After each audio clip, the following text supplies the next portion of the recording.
Leader Farah has been raising his hand. I'll give you 1 minute, Farah. Mr. Speaker, I also join the other colleagues in this, but I've just one very important, most important in this country to raise. Not only do we have to protect the lives of 291 members of parliament who have appended their signature there, we must also protect the system. The IG must protect our president to the hilt. Because you know the kind of a constitution we have.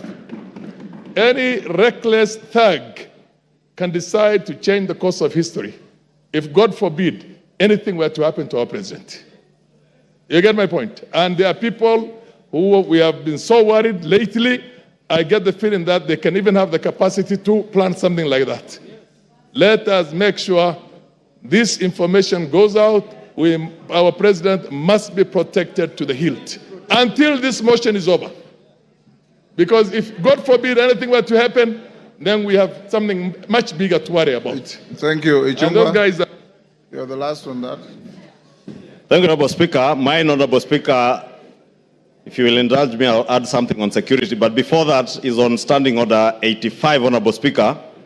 85-2, which, Honorable Speaker, would beg, even as you guide members, that members listen, that it shall be out of order to anticipate the debate of a motion of which notice has been given by discussion upon a substantive motion or amendment and all that is said in the standing orders, Honorable Speaker. And I say this, Honorable Speaker, because I know we are in an open and transparent society, and many of us will be invited to media stations to discuss this impeachment motion which notice has been given today.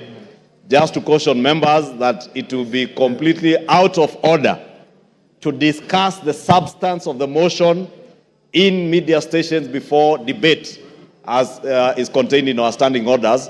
So when we're invited to media stations, maybe we be guarded in what we discuss, so that we do not go into the substance of the motion until we are done with debate. After debate, Honorable Speaker, we are all at liberty to discuss, and that includes, Honorable Speaker, both those who have appended their signatures, like myself, and the other few who have not appended their signatures, Honorable Speaker. The 58 members who have not appended their signatures. Honorable Speaker, just to add on to what the Honorable Farah and Honorable Junet have said. Honorable Speaker, the security of members of parliament is paramount.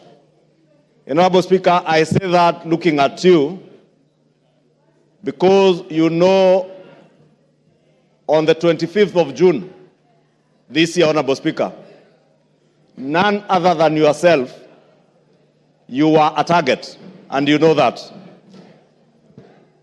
And not a target for harm, but a target for elimination, based on the position you hold as Speaker and the ranking order should anything happen to the President or the Deputy President, Honorable Speaker. Honorable Speaker, I want to beg that you take with a little more weight the issues raised by Honorable Junet and Honorable Farah Maalim, because, Honorable Speaker, we have seen it on social media. We have been told by certain quarters that before March of 2025, they say bendera itapepea mlingoti nusu. Honorable Speaker, these are weighty issues. And I hear what the Honorable Farah Maalim is saying on the security of the President, and we have no business to advise the Inspector General and the Director of the National Intelligence Service on what to do. But for members of this House, all the 349 of them, Honorable Speaker, you must direct the Inspector General of Police, who was approved by this House less than a month ago, to ensure that when this House is sitting within the precincts of Parliament, and even outside and including committees of this House sitting, Honorable Speaker, members are secured. Thank you. And even in their homes, Honorable Speaker, they are secured. Because, Honorable Speaker, I say this, being privy to the information that I was privy to and you are privy to on the 25th of June, and knowing, Honorable Speaker, that, as Honorable Junetta has said, we are not dealing with an ordinary matter. We are not dealing with an ordinary man. We are dealing with a black man with a very black heart. Thank you, Honorable Speaker. Order, honorable members. Order. Order, members on their feet. Order, Deputy Speaker. Take your seat. Take your seats, those who are... Honorable members, those points raised, I'll address them later in the day. I want to... Yes, Junet. Mr. Speaker, I don't intend to anticipate the debate. I will not allow you to. Yeah, because this is just a notice of motion. But, Mr. Speaker, there are matters that surround the notice of the motion that needs your guidance and action, Mr. Speaker, because, Mr. Speaker, this is a very momentous issue. Because, as you are aware, when this country gave itself the new constitution, Mr. Speaker, Kenyans were very happy. And this is one of the moments in this House, Mr. Speaker, when we are going to exercise Article 150, which has not happened before. So, Mr. Speaker, this is a very, very important matter for this nation, Mr. Speaker, that is being exercised through this House. But having said, Mr. Speaker, as you're aware, there are members from our side and members from the other side who have signed to this petition, to this motion, Mr. Speaker. And, Mr. Speaker, I wanted to get your assurance as the boss of this House, as the leader of this House, as the Speaker of this House, Mr. Speaker, that the 291 members of Parliament who have signed to this motion, Mr. Speaker, their safety and security will be guaranteed, Mr. Speaker. Because the motion does not end at the tabling, at the notice of motion today. It will go through a process. It will be formally again moved, members will debate, and members will vote on it. Mr. Speaker, we want those 291 members of Parliament to turn up here the day of voting, Mr. Speaker, without missing any one of them, Mr. Speaker.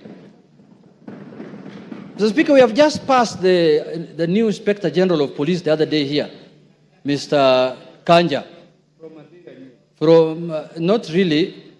He must take responsibility as the Inspector General of Police, Mr. Speaker, to guarantee the safety, as the Inspector General of the country, Mr. Speaker, to guarantee the safety and the security of the 291 members. Mr. Speaker, you know this thing.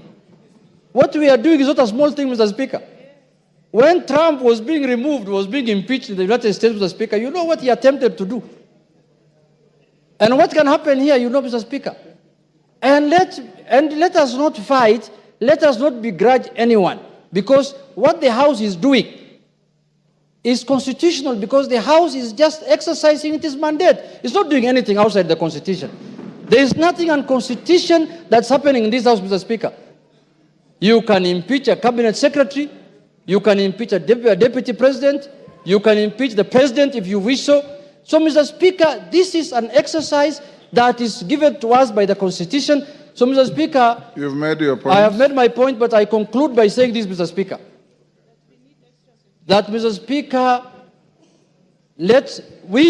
when we were elected, Mr. Speaker, as members of Parliament, we became the staff of the Parliamentary Service Commission. Each member here, Mr. Speaker, their employer, they are employees of the Parliamentary Service Commission, which you are the chairman, Mr. Speaker. So, Mr. Speaker, I have spoken on behalf of the members because when they were signing, that is what they told me, Mr. Speaker, as the minority leader. They told me, we are in support of this thing, we are really ready to move, but we want things done legally and procedurally and within the Constitution, inside Parliament and outside Parliament. Thank you, Mr. Speaker. Thank you. I don't